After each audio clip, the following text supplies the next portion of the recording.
True story.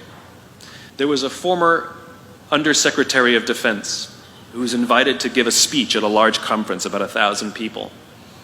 And he was standing on the stage with his cup of coffee and a styrofoam cup, giving his prepared remarks with his PowerPoint behind him.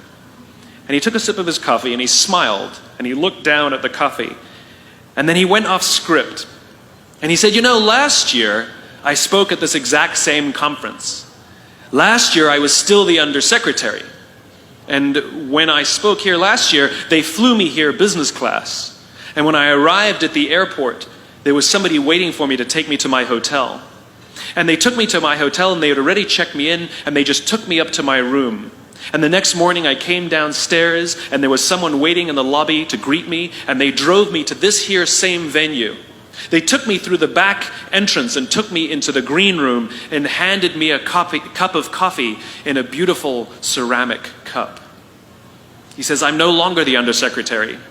I flew here coach. I took a taxi to my hotel and I checked myself in. When I came down the lobby this morning, I took another taxi to this venue.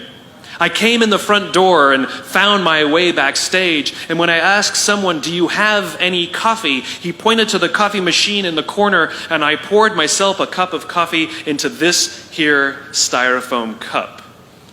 He says the lesson is, the ceramic cup was never meant for me. It was meant for the position I held. I deserve a styrofoam cup. Remember this. As you gain fame, as you gain fortune, as you gain position and seniority, people will treat you better. They will hold doors open for you. They will get you a cup of tea and coffee without you even asking. They will call you sir and ma'am, and they will give you stuff. None of that stuff is meant for you.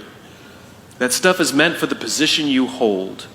It is meant for the level that you have achieved of leader or success or whatever you want to call it. But you will always deserve a styrofoam cup. Remember that. Remember that lesson of humility and gratitude. You can accept all the free stuff. You can accept all the perks. Absolutely, you can enjoy them. But just be grateful for them and know that they're not for you.